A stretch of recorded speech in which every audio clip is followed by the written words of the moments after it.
Entonces, lo que vamos a hacer hoy es tratar de comprender, digamos, desde los diferentes puntos de mis compañeros de panel, qué han hecho ellos y qué hacen y por qué su trabajo es significativo para acabar con este desgaste y con el hambre que hay en nuestro país, pero también reflexionar un poquito cómo nosotros desde nuestras propias casas podemos frenar la botadera de comida, que es muy impresionante. Yo estaba comentando ayer que implementé un nuevo método en mi casa. Obviamente mi marido se queja todos los días, a mí me funciona, y es que me siento los domingos, abro la nevera, abro la alacena, ¿qué hay? Entonces, si hay cebolla, entonces el lunes vamos a almorzar sopa de cebolla. Si hay pimentón, entonces vamos a comer pimentones dorados con un pedacito de carne que quedó con el pedacito de carne. Y hasta que no se acaba el mercado, no vuelvo a mercar. Porque es que esto de que uno merca y merca y merca y bota, pues es un ciclo inacabable. Y el ejercicio no es tan complicado y se da uno cuenta de que realmente tal vez en esa semana no necesitaba hacer mercado, ¿no? Y creo pues como que todo comienza por la casa, entonces esa es como mi lección para mis hijas. Pero entonces quisiera comenzar, señor procurador, con usted, porque la Procuraduría ha hecho pues muchas cosas interesantes en esto de los alimentos, pero hicieron un trabajo que vale la pena comentar en Mocoa y también con el PAE, ¿no? Así es, yo quiero en primer lugar agradecerle a todos los organizadores por esta invitación. Creo que realmente Vanessa, Inés María, es un motivo de celebración el tener la confluencia de tantas visiones de cómo puede efectivamente combatirse el hambre, la desnutrición y la pobreza, que son tres fenómenos que van absolutamente ligados, porque al fin y al cabo lo que aquí hay de entrada es necesariamente un gran fracaso del Estado en el manejo de políticas públicas que sean efectivas. Todos los países del mundo han intentado de alguna manera producir resultados en esta materia y hay algunos que lo han conseguido, pero la continuidad y la sostenibilidad de esos programas no se ha podido mantener. El caso crítico es el caso del programa Hambre Cero del expresidente Lula de Brasil, que terminó siendo, al fin y al cabo, terminó convertido en una red clientelista para un partido político y que por supuesto eso terminó matando la posibilidad de que se dieran resultados en la práctica y que a nivel internacional, por ejemplo en el marco de lo que se llaman los Objetivos de Desarrollo Sostenible, ese tema de hambre cero aparece como el segundo de los objetivos, pero repito, con grandes dificultades de implementación en la práctica. Como sucede con todos los problemas que hoy son globales, porque este es un problema global, hay grandes declaraciones de principios, hay grandes tratados internacionales, pero a la hora de encontrar políticas públicas locales que permitan aterrizar esos compromisos internacionales vienen precisamente a las dificultades. Particularmente en Colombia se trató de acudir a lo que se llama un instrumento de política pública, que es lo que se llama el COMPES, el Consejo Nacional de Política Económica y Social, que normalmente lo que hace es planificar y ponerle un presupuesto a algún tipo de compromiso que tiene el Estado. Y ahí es poco lo que se ha avanzado. Por eso, así como uno puede hablar del fracaso del Estado, puede hablar de los éxitos de la sociedad civil y del sector privado. Yo creo que este es el gran valor que tiene este panel, tener a filántropos y a personas que han estado tan involucradas en el tema de las transformaciones sociales de este país, a Alfonso Gómez de Telefónica, a Carlos Enrique Cabellier de la Alquería, a Fernando Cortés del Grupo Bolívar. Todo eso supone la necesidad de las sinergias y es que realmente parte de lo que tenemos que superar en Colombia es que los temas de la responsabilidad social empresarial son problemas que terminan, digamos, tranquilizando la conciencia de la empresa, pero no se convierten en proyectos colectivos, no se convierten en temas de interés público. Lo que todos tenemos que hacer es poner, independientemente de que trabajemos o no en el Estado, porque todos estamos vinculados con lo público, trabajamos en el espacio público y perseguimos el interés público, ¿cómo puede uno sumar precisamente lo que cada uno está haciendo en una gran plataforma? Este video del Banco de Alimentos demuestra lo grande que ha sido la idea y un poco la necesidad de expandirla, que yo creo que es un poco el propósito también de esta actividad del día de hoy, en donde pues lo que aporta cada uno termina multiplicado generalmente si nosotros logramos actuar conjuntamente en una sola dirección.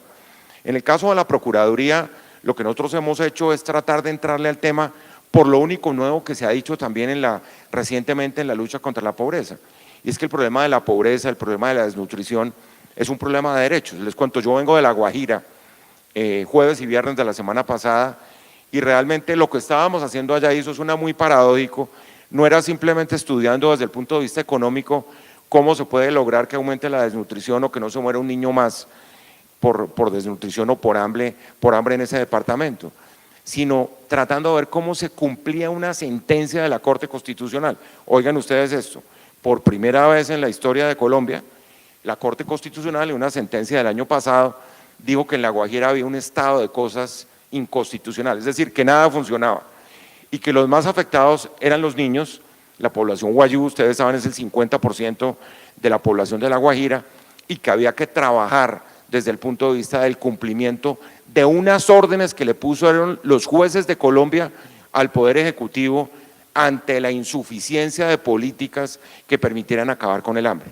¿Y eso por qué es importante? Porque marca un derrotero. Entonces estábamos reunidos, gobierno nacional, departamental y municipal, viendo a ver cómo se cumplían las órdenes de la Corte Constitucional en materia de derechos, porque la puerta nueva en esto de la lucha contra la pobreza, insisto mucho, no son las estadísticas económicas ni las fórmulas de los economistas, sino que aquí hay un problema de derechos fundamentales de una persona, aquí hay un problema de dignidad de una persona, y muchas veces eso supone que la gente tenga voz, y si la gente tiene voz, tiene derechos y puede participar, y por supuesto puede lograr mucho en esa materia. Lo que hemos hecho, Vanessa, va desde el involucramiento de la Procuraduría en la cosa más lamentable que ha sucedido en Colombia, es que la corrupción se ha apoderado de los sectores sociales y se apoderó del programa de alimentación escolar. En este momento todavía, en un programa donde hay 5 millones de niños colombianos, el 10% están en entredicho, en 7 departamentos, en 14 municipios, y es imposible lograr en este momento. Con el gobierno nacional hemos comenzado a trabajar. El presidente Duque anunció hace 2 semanas pues nuevas líneas del programa de alimentación escolar, pero fíjense ustedes, frente a las carencias, a los déficits, ¿qué apareció? El Banco de Alimentos. Y me refiero específicamente a 2 fenómenos.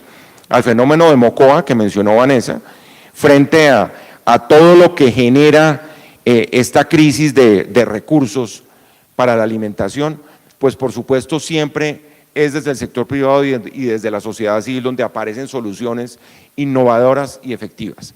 Y así logramos como después del desastre natural que ocurrió el año pasado, estuvimos con el padre Daniel repartiendo específicamente unos mercados en la ciudad de Mocoa en diciembre del año pasado. Y lo mismo sucedió, que lo hicimos en este caso específicamente con la alquería y con el Banco de Alimentos, cuando descubrimos que una de las anormalidades eran que los niños del municipio de Soacha, aquí al lado de Bogotá, pues no podían tener el refrigerio, y los programas de alimentación escolar estaban en entredicho precisamente porque había habido un problema de contratación, porque la norma además en Colombia es que los carteles se apoderaron de la contratación, y ustedes encuentran a los mismos contratistas por todo el mapa de Colombia timando, robándose los recursos de los niños del programa de alimentación escolar. Eso es donde abre uno el espacio y abre uno la puerta de otro tipo de soluciones. Es que realmente estamos acudiendo a soluciones tradicionales que no son las soluciones efectivas. En La Guajira nos decían los guayú el viernes, es que mire, usted no puede montar un programa de salud pública para la población guayú con los modelos tradicionales de un hospital regional, eso no funciona. Aquí se necesita llevar los médicos a las comunidades.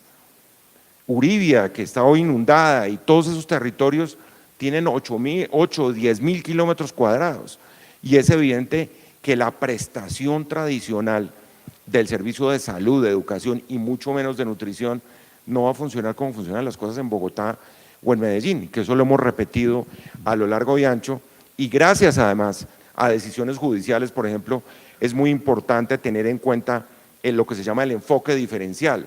Es decir, que uno no puede entregar un servicio público de la misma forma a un niño que está en Nariño, que está en el Casanare, que está en La Guajira o que está en el Urabá antioqueño.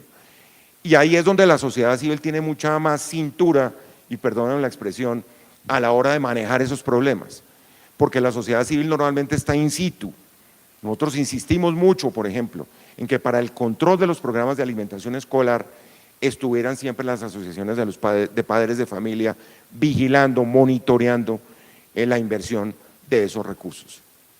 A eso uno le suma, además, la cantidad de problemas que aparecen en esta materia, que tienen que ver, por supuesto, con la escasez de recursos, que tienen que ver con el cambio climático, que tienen que ver con los desastres naturales, la insuficiencia de la asignación en la relación nación-territorio, en donde seguimos con un grado de centralismo extremo, y por supuesto el cóctel definitivo es que el Estado es incapaz de prestar este servicio público. Luego, Vanessa, una gran primera conclusión sería que es más que bienvenida, porque es lo que está demostrado que es efectivo, la participación de organizaciones de la sociedad civil, que uno podría llamarlo así, al Banco de Alimentos de Bogotá, con el liderazgo del padre Daniel, y por supuesto a todo este empuje que dentro del sector privado es el mayor de los incentivos para mostrar resultados, porque si hay algo que no hemos mostrado en esta materia han sido los resultados, y los niveles, por ejemplo, de muertes por desnutrición, de muertes por hambre, pues siguen siendo la gran vergüenza internacional de Colombia.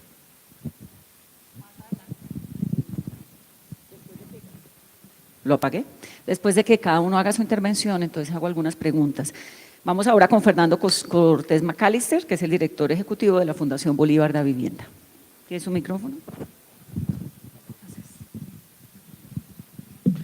Bueno, primero que todo, muchas gracias al padre Daniel, al Banco de Alimentos, Vanessa, a todos por la invitación a este panel tan destacado y querido por todos nosotros. Yo creo que yo soy un poco más optimista de la película que nos pintó el procurador. Colombia en los últimos 20 años es un país que ha progresado enormemente en todos los indicadores, salvo los cultivos ilícitos, pero de resto, cualquier indicador que uno coja, Colombia ha mejorado, y eso pues ha sido gracias pues al desarrollo económico de la región, del país, del mundo, de los logros que ha tenido el país en desarrollo tanto económico como social. Pero una de las grandes dificultades que tiene Colombia, porque cómo es de lamentable oír que el Procurador General de la Nación tenga que ir hasta La Guajira para que lo que la Corte Constitucional dicta se tenga que ejecutar. Uno dice, realmente es bien paradójico que la última instancia en la parte jurídica del país tenga que dictar algo para que alguien lo ejecute. Y créanlo, no va a pasar, porque este país tiene un problema enorme y es un problema de gestión. Nosotros, para mí el principal problema que tenemos es un problema de liderazgo y gestión. En gestión porque la gente, los que gestionan muy bien son los que estaba hablando el procurador, que son los corruptos, que ellos sí saben cómo es que hay que atornillar todo para que nada funcione o para que les funcione a ellos.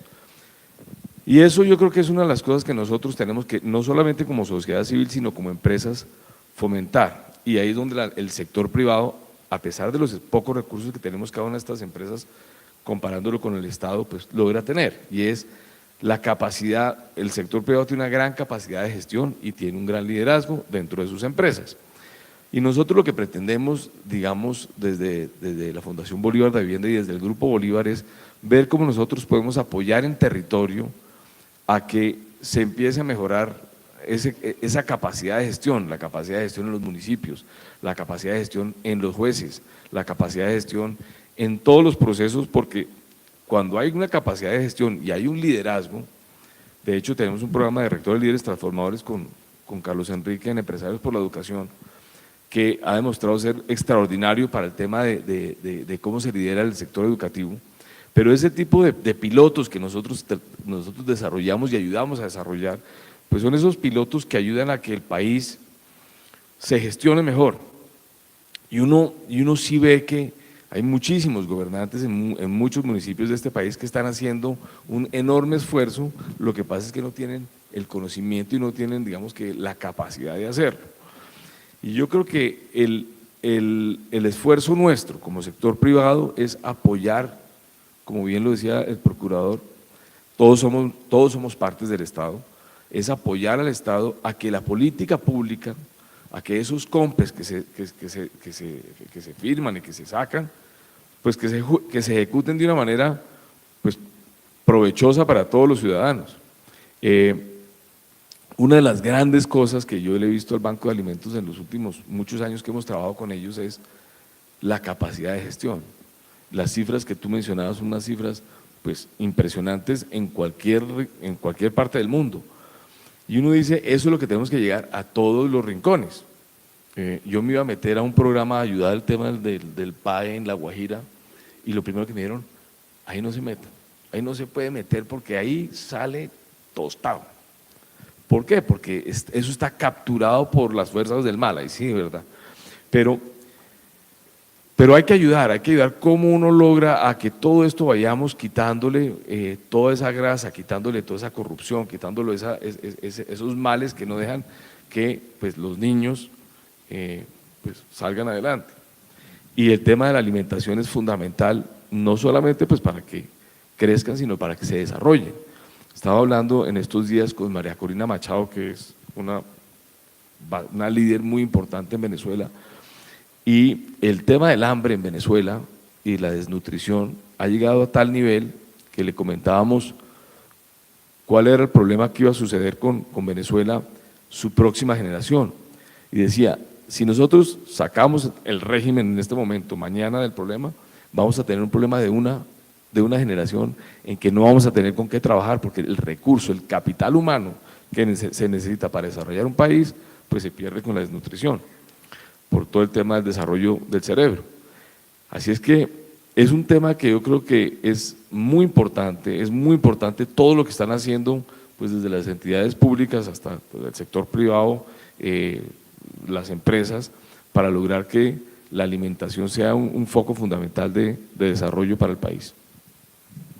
Fíjate que en La Guajira pasa lo que decía María Corina que iba a pasar en Venezuela, que son generaciones enteras de guajiros, generación tras generación, y entonces uno va y ve a la abuela desnutrida, a la bisabuela desnutrida, el papá generalmente nunca está desnutrido, pero los niñitos de ahí para abajo todos desnutridos, entonces son 4 generaciones de personas que nunca han tenido ningún tipo de alimentación. Y porque lo de La Guajira, y no la van a tener. Porque, no tienen la capacidad de… Y no tienen la capacidad, sí. Y a mí también me parece sorprendente que la Corte Constitucional tenga que llegar a esos límites. Lo mismo que pasó con el Río Atrato, ¿no? Como es que ustedes tienen, es un derecho, le toca. ¿Qué está pasando con el aire de Bogotá? La semana pasada, un par de muchachos de estudiantes presentaron una tutela ante la Corte, tratando como de ver, no conozco el detalle de la tutela, pero a ver si lograban que el aire de Bogotá terminara dándole derechos al aire de Bogotá, ¿no? Como un poco lo que hicieron con el atrato, para ver si las autoridades le empiezan a parar bolas al aire que estamos respirando todos los días.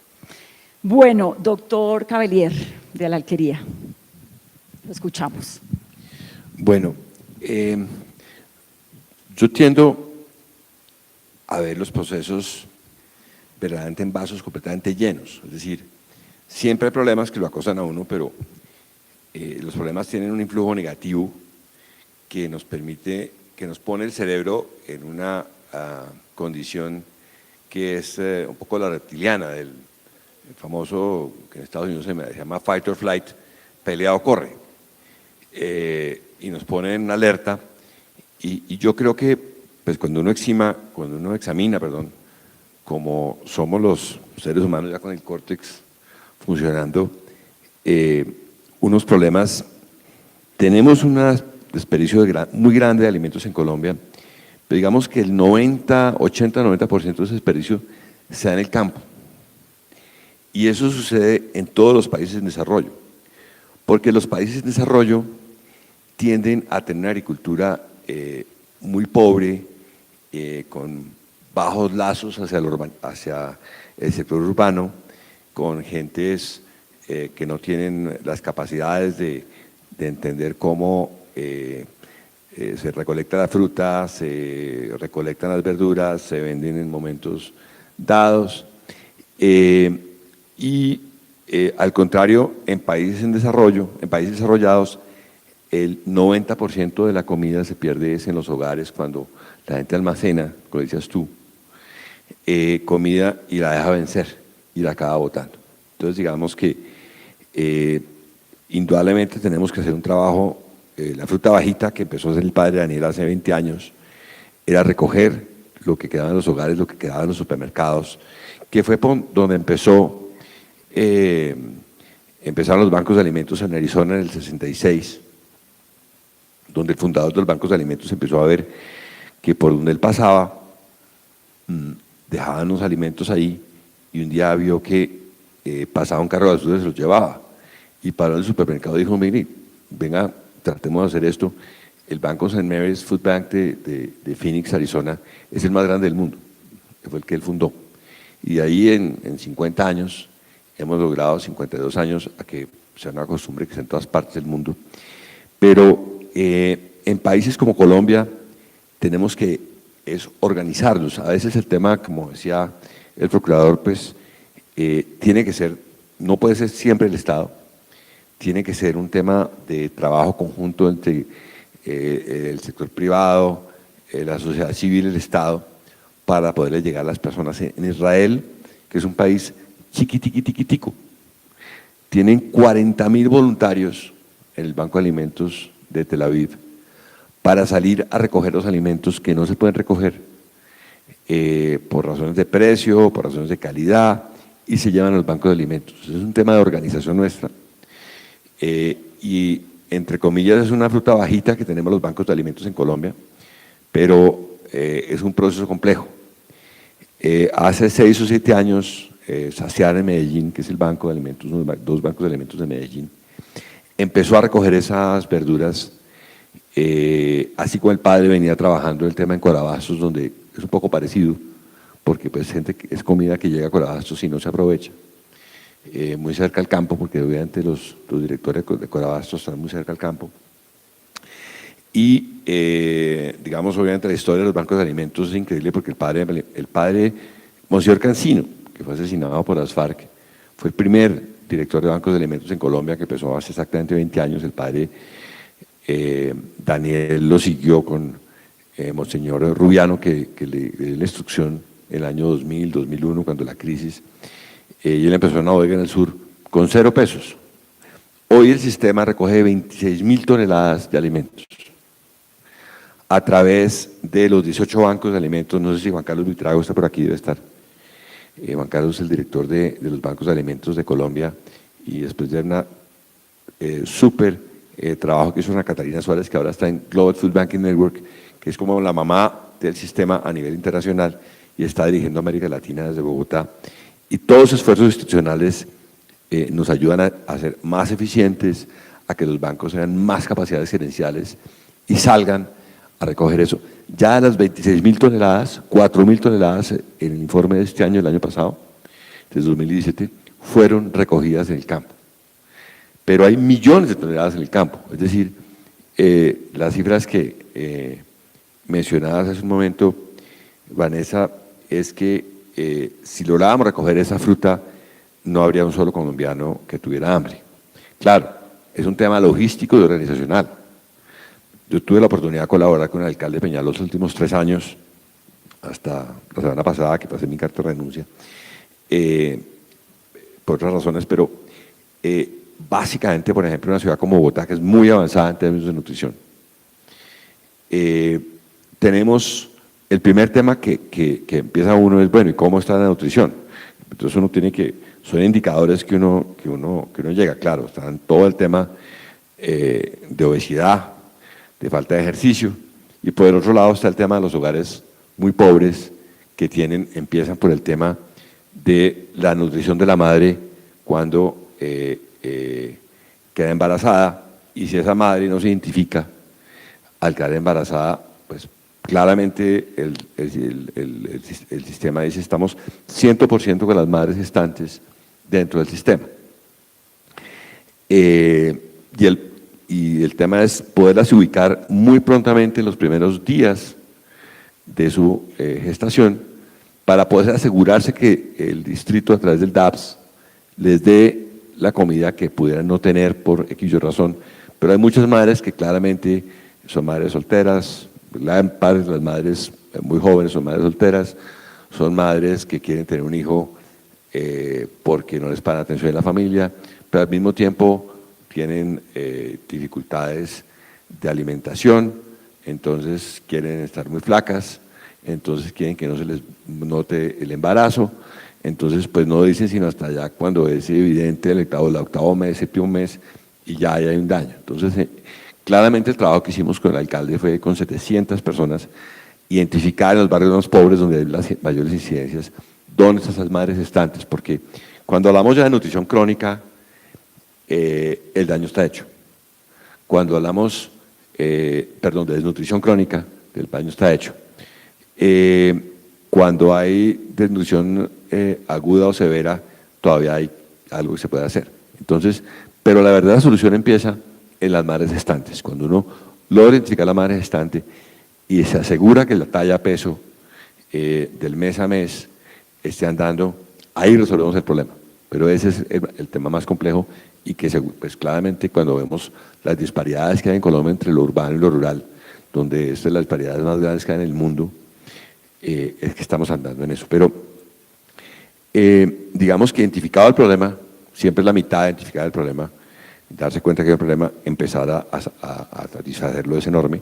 Se han avanzado enormemente estos 2 años subiendo la atención que en Bogotá se les ha dado a las madres gestantes para lograr que su talla peso esté adecuada y que el niño nazca con la talla peso adecuada y además lo siguen monitoreando durante los primeros 1000 días que la Fundación Éxito y la primera dama de la Nación, Tutina de Santos, empezó a trabajar esos primeros 1000 días de la gestación hasta el momento en que cumple el niño Que era 2 de 0 años a y 5 pico. el programa. Sí, pues los primeros 1000 días son más críticos todavía.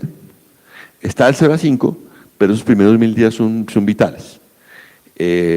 Pues lo que decía Fernando hace un momento, pues yo cargo en mi billetera una célula cerebral de un niño malnutrido, que es, digamos, como un árbol desparramado.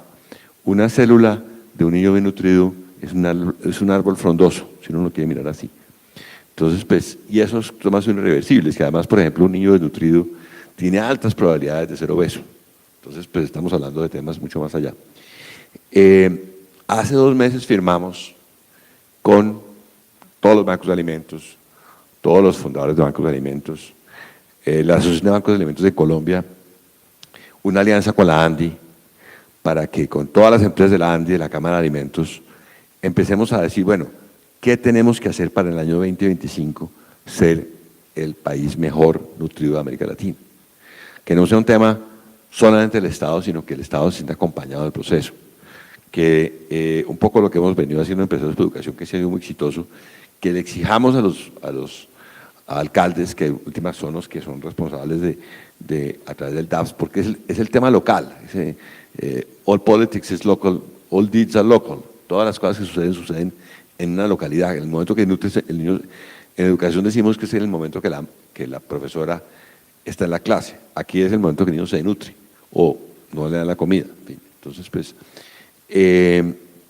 pero creemos que el avance en eso es poder ponernos metas de llegar muy rápidamente a 50.000 toneladas, a 100.000 toneladas de alimentos, a llegar a las poblaciones más pobres y claramente trabajar muy cerca con el ICBF, trabajar muy de cerca con los DAPS departamentales y locales para llegar a todos esos niños que hemos llegado. Pero es un tema de voluntad.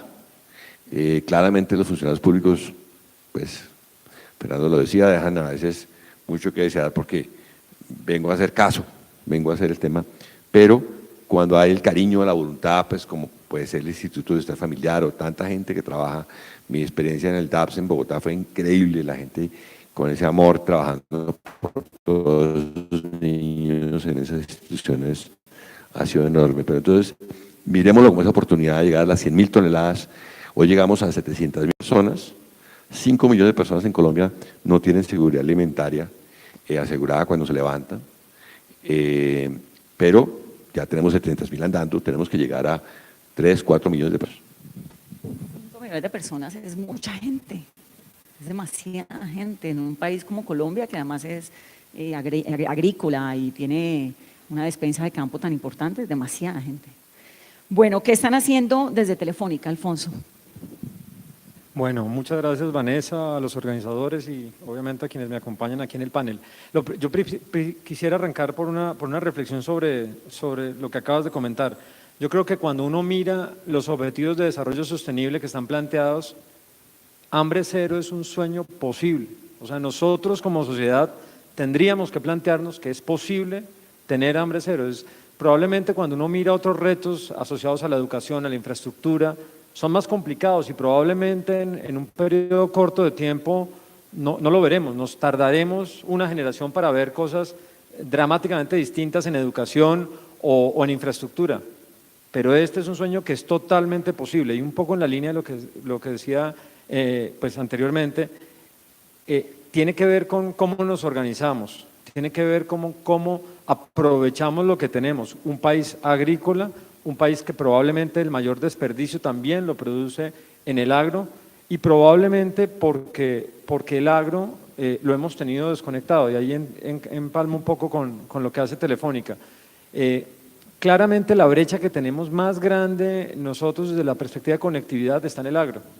Así como calculamos que más de la mitad de los colombianos urbanos están totalmente conectados personalmente y desde sus hogares, en el agro se calcula que es alrededor del 20%, es decir, es realmente baja la conectividad en el agro, asociado a infraestructura, asociado al esquema mismo de conectividad.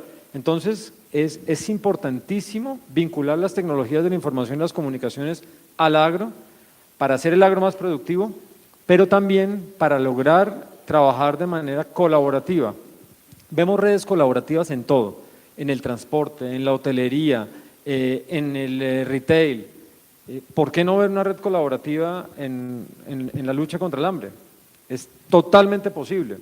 Existe la voluntad. Yo creo que el trabajo hay que organizarlo entre las redes públicas, las redes privadas, las ONGs, pero desde luego cuando uno plantea el reto de innovación en muchos frentes, y Fernando también tiene experiencia en ello, ¿cómo le plantea un reto a los innovadores de tal manera que esa economía colaborativa de la cual hoy hacemos parte todos, de la cual estamos completamente familiarizados, también haga parte de esta lucha contra el hambre? Yo creo que ahí el reto es vincular a los innovadores a que propongamos realmente soluciones efectivas en el reto de la lucha contra el hambre, pero de nuevo también veo esto como una oportunidad. Un comentario adicional respecto a la experiencia que ha tenido Telefónica. Telefónica trabaja muy de cerca con la educación, conceptos como aulas en paz, piensa en grande, que llevamos a muchísimas escuelas. Y hemos visto de primera mano lo que decía el señor procurador. Yo creo que es muy importante entender que el fenómeno de la alimentación escolar es fundamental en la lucha contra el hambre. Muchas ciudades de Colombia y en Bogotá es muy importante, pero fuera de Bogotá aún más importante, el tema de la alimentación depende muchísimo de lo que se recibe en la escuela, muchísimo, al punto que cuando están en vacaciones los niños sufren. Realmente el momento de vacaciones para los padres y para los niños es un gran problema, porque esos niños reciben ese refuerzo, esas calorías que están recibiendo en la escuela son importantísimas. Entonces, cuando las redes de corrupción tocan lo que reciben nuestros niños en las escuelas, realmente estamos ante un problema muy grave que como sociedad tendríamos que realmente levantar nuestra voz de protesta. Es muy, muy importante que lo que ocurre en la escuela sea verdaderamente sagrado, que los niños reciban su refrigerio, que tengan ese complemento y tendríamos que ver cómo adicionalmente a reforzar ese refrigerio, ver qué hacemos en los tiempos libres, ver cómo manejamos el ocio, que es donde vemos que existen problemas adicionales asociados al trabajo infantil, al pantillismo y por supuesto en el caso de la alimentación a la desnutrición. Entonces yo creo que desde Telefónica estamos muy enfocados en lo que sabemos hacer, en nuestro quehacer y está muy asociado a cómo llevamos conectividad, cómo apoyamos con nuestras redes de innovación los distintos frentes, particularmente con el Banco de Alimentos hemos hecho cosas muy puntuales por el liderazgo que ha tenido el Banco de Alimentos, pero realmente vemos que hay una oportunidad de traer la economía colaborativa a las redes de alimentación. Ahora que hablas de conectividad y antes de las preguntas que voy a hacer, te quiero dejar una inquietud. He estado haciendo como parte de mi trabajo periodístico un recorrido por los ETCRs, por las zonas, los espacios transitorios de rehabilitación de los guerrilleros desmovilizados. Y obviamente pues en el programa de los guerrilleros hay una falencia muy grande porque solamente hay 2 proyectos, hay 7 proyectos aprobados en toda Colombia, de los cuales solamente a 2 ya les desembolsaron los recursos. Uno es de ganadería en Iconoso, el otro es en el Caquetá de cultivo multinivel y bueno, una cosa ahí como compleja. Pero mi interrogante es, me he encontrado con una sorpresa infinita a un montón de guerrilleros, exguerrilleros, algunos comandantes que fueron noticia durante tantos años de la guerra, sembrando habichuelas, por ejemplo, en Icononso. Lo de Icononso es impresionante porque tiene un cultivo de habichuelas, hay otro que tiene un cultivo de arvejas, hay otro que está sembrando el achisachi, esa sachainche, no he podido con el nombre, que es esta fruta peruana que es para producir aceites y no sé qué, pero eso lo están haciendo ellos mismos con los 700.000 pesos mensuales que reciben como parte del proceso de paz, que se acaba pues el año entrante, el recurso, si no lo extienden, porque no les han todavía, digamos, dentro del programa de la Agencia de Reincorporación, no han calificado sus proyectos. Entonces, ellos mismos con sus recursos siembran la arveja, pero, o sea, estoy hablando de unos sembrados de grande ese auditorio, habichuela, no sé qué. Y ahora que estás hablando de conectividad, yo salí muy angustiada y siempre que voy a esa zona salgo muy angustiada porque digo, bueno, ¿y qué va a pasar el año entrante cuando ya no se ganen los 700.000 pesos mensuales que les dio el proceso de paz? ¿Y qué van a hacer con esas habichuelas y con esas arvejas y con esas papas y con la albahaca? Hay unos que tienen piña, hay otros que tienen romaña, por ejemplo, tienen unos cultivos de sábila tremendos en el Meta. Y dice, bueno, ¿y esa gente cómo va a llevar esto a venderlo a dónde? Si no lo pueden hacer tan fácilmente los paperos que están aquí al lado por la autopista norte y hacen paro agrario de vez en cuando, ¿cómo esta gente que no tiene ni idea de hacer un negocio de alimentos va a traer la habichuela, la arveja y todo lo demás desde donde están, pues para que termine siendo su modo de vida, ¿no? Como yo no soy una hacedora de política ni empresaria, les dejo esa inquietud. ¿Cuál es? Hay un tema, por ejemplo, que es que claramente el tema antes era no vemos el pescado si nos enseñamos a pescar. No es suficiente que enseñar a vender el pescado.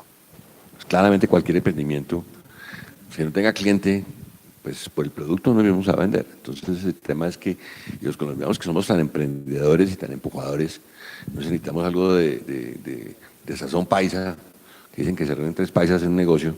Entonces, pues, que verdaderamente entiendan que el tema no es sembrar, el tema es poder vender lo que se siembra. Sí, pero digamos, ya por lo menos están sembrando, ¿no? Que me parece un avance grandísimo. Es la mitad.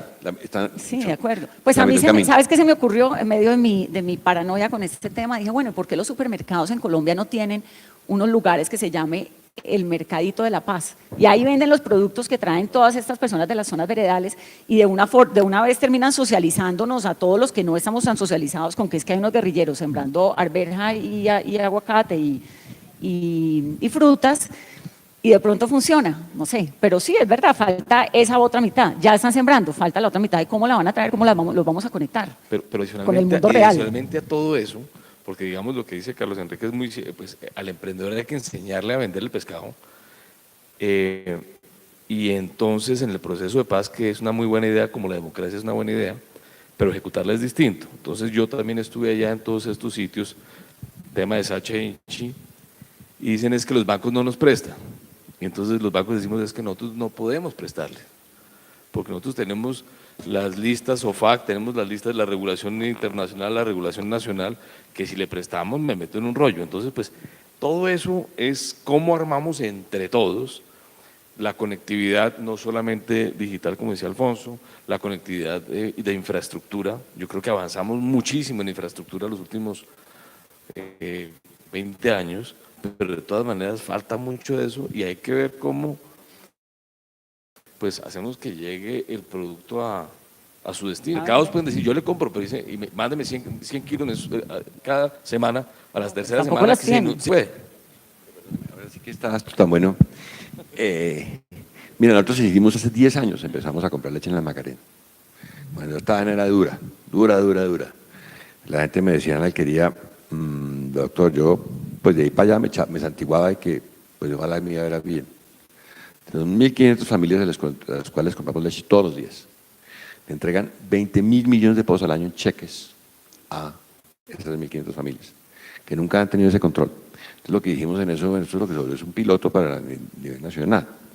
En la medida que llegamos a 10.000 o a 20.000 campesinos con ese modelo, podemos hacerlo, pero tenemos que exportar esa leche, buena parte de esa leche, porque Colombia produce la misma leche que consume, entonces el mercado está afuera. En eso estamos, logramos unos avances con el gobierno anterior Estamos esperando que podamos arrancar aquí este proyecto para andar en Aguachica. Tenemos un proyecto que empezó la semana pasada, 10 productores con un pequeño crédito de 1.000 millones de pesos.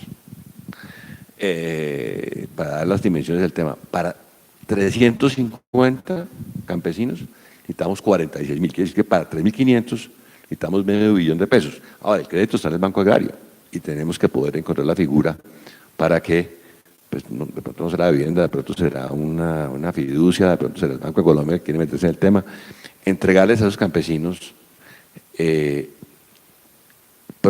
vacas, entregarles insumos para sus fincas, pero tenemos muy claro el tema del pescado. Le tenemos que garantizar la compra de ellos, porque para dejarlos botados, como hubo un programita que se llamaba Colombia Siembra, eso no sirve para absolutamente para nada. Doctor Carrillo, ahorita que hablamos de La Guajira, el Caribe llama un montón la atención porque es que uno siempre está reportando las mismas noticias, uno sabe perfectamente quiénes son los zares de la alimentación escolar, Katia Rosado, Lea Guerrero, Ariela Álvarez, y son las mismas hace 10 años, 15 años, y reinventan los mismos nombres y cambian la razón social de sus empresas, pero terminan siempre con los contratos de alimentación escolar, y el resultado es que los niñitos de Uribia, de Manaure y de algunas regiones del Cesar, pues están bajo los contratos de ellas desnutridos. ¿Qué le está faltando? No sé si es a la Fiscalía, a la Procuraduría, a la Contraloría, a todos, a los órganos de control en Colombia, para reformar radicalmente esos contratos de la alimentación escolar, porque es que todos sabemos quiénes son, todos sabemos dónde está la falencia. Yo creo que parte de todo el problema es la forma como se hace la política en Colombia, y todos sabíamos que arrancando del financiamiento de las campañas, quien aporta una campaña después espera ser el beneficiario de los contratos. Todos estos, por ejemplo, eran aportantes de campañas en su mayoría, todos los de los carteles de la contratación en materia de nutrición escolar. Entonces aquí hay que darle un vuelco por completo a la forma como se financia la política y cómo se financian las campañas, que claro, es un problema mucho más de fondo, pero hasta que no erradiquemos ese mal y esa dependencia de unos hacia los otros, pues no vamos a lograr nada. Yo creo que hay otro punto que es muy importante, Vanessa, y lo mencionabas, y es todo el asunto ético que hay detrás de esto, y perdónenme que lo traiga a colación porque me parece fundamental. La filósofa ética más importante viva en este momento se llama Adela Cortina, y ella escribió un libro que se llama La aporofobia. La aporofobia es la fobia a los pobres. Y si ustedes miran las consideraciones tradicionales de la lucha contra la pobreza, la desigualdad y el hambre, eso eran banderas de la izquierda. Y entonces, claro, el que se metía ahí era medio izquierdoso, medio revolucionario, y nadie puede opinar sobre eso. Parte de toda la tragedia de la polarización del país ha sido precisamente eso, que afortunadamente ha habido personas que dijeron, no, es que las banderas sociales no son banderas de la izquierda radical, aquí no hay que matar gente para que haya reformas sociales, que fue el momento en que el país afortunadamente dio el giro y las tales causas objetivas de la violencia terminaron y comenzó pues toda esta tendencia a buscar la paz de alguna manera. ¿Por qué menciono eso? Porque me parece fundamental, Vanessa, que por ejemplo el primer punto de los acuerdos de paz es un poco la transformación del agro, y resulta que como está metido dentro del proceso de paz, dentro de los acuerdos de paz, entonces eso ya pinta mal porque eso fue una negociación con las FARC, y resulta que en el acuerdo de paz, en la parte agrícola, hay cosas absolutamente positivas que necesita este país, y que repito, están estigmatizadas. Entonces un poco tenemos que romper esa mentalidad de que todo el que se preocupe por los pobres o por la reforma social o por darle voz a los desvalidos, no, ese tiene un tinte, claro, exacto. Eso todo suena a tipos de izquierda que se están apoderando de una agenda del país cuando no hay tal. Como alguien decía, en Colombia lo que son subversivas son las estadísticas. Si uno piensa en los 5 millones de personas que están en inseguridad alimentaria, como dice Carlos Enrique, o en la cantidad de niños que están muriendo al día por desnutrición, ya ese solo hecho supone algún tipo de acción y transformación social. Obviamente sin ideologizarla, que es lo más grave, como el tema de los luchadores de derechos humanos, ¿no? Esos eran, claro, tipos condenables porque venían desde la izquierda. Yo creo que parte de lo que hemos evolucionado en este país, por fortuna, es que ya hay una agenda que por lo menos hemos comenzado a compartir y que no está necesariamente, repito, estigmatizada por la izquierda. Ese es un segundo punto. Y un tercero que yo sí quiero dejar acá, Vanessa, que me parece fundamental, además presentando todas las disculpas del caso porque me voy a tener que ir ahora que termine porque tengo un evento en el centro, y es el tema de qué es lo que hay que hacer, y les pregunto a todos los panelistas, para precipitar una explosión a nivel de conciencia de la comunidad respecto de lo que se está haciendo en la lucha contra el hambre. Yo creo particularmente que las campañas de sensibilización son importantísimas, y de hecho aquí, terminando este panel, se va a lanzar una campaña contra el hambre que es muy impactante. Nosotros lo hicimos, por ejemplo, con Caracol, con los líderes sociales, y cuando uno sensibiliza a la gente, nosotros decíamos, movilicemos a la gente para inmovilizar a los asesinos de los líderes sociales.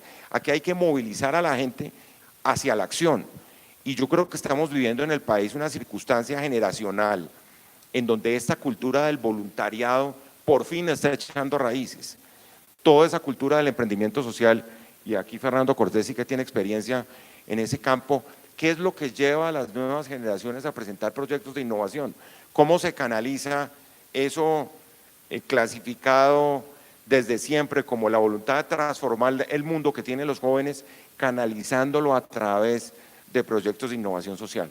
Y eso me parece fundamental, porque tanto Telefónica desde el punto de vista digital está allí en ese campo promoviendo ese tipo de transformaciones digitales con una nueva generación de colombianos. Carlos Enrique desde la alquería lo está haciendo con base en la educación, por ejemplo.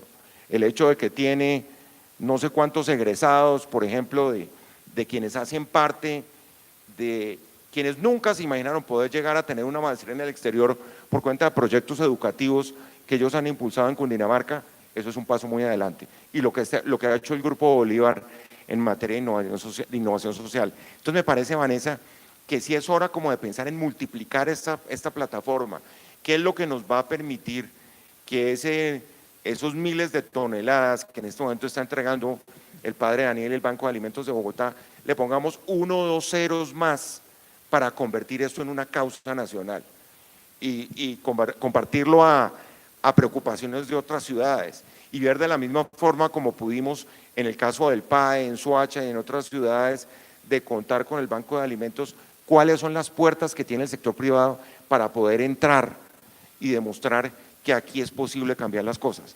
Eso además dejándome contagiar del optimismo de mis compañeros de panel, que yo comencé muy pesimista porque se imaginan diariamente tratando de manejar estos asuntos de corrupción, pues es muy complicado tener optimismo, pero estoy de acuerdo con ellos. Aquí hay que darle una opción y una alternativa a las transformaciones sociales, sobre todo con una nueva generación que está entrando a un compromiso social donde lo digital es clave, donde lo ambiental es fundamental, lo mencionabas, y donde lo social termina siendo como el DNA de esta nueva generación que quiere transformar las cosas. Le da uno la sensación de que la generación que viene, la de los pelados ahora, que salen, que marchan, que piden educación, que plebiscito, que no sé qué, que son súper activos y súper se mueven, pues es una generación como muy inspiradora y que tiene claro sus derechos y el tipo de futuro que quiere tener. Yo quisiera preguntarle a Carlos Enrique, ¿cómo hace la alquería, porque sé que es el donante más importante que tiene el Banco de Alimentos, para pegarse ese esfuerzo y hacer de poder ayudar y de ser como tan sensato, sobre todo porque es que usted no es el presidente de una compañía que no sea suya, es suya, entonces, o de su familia. Entonces, obviamente, está haciendo un aporte no de alguien más, sino suyo a nombre suyo, ¿sí me entiende? Entonces, me llama un montón la atención que la alquería lo pueda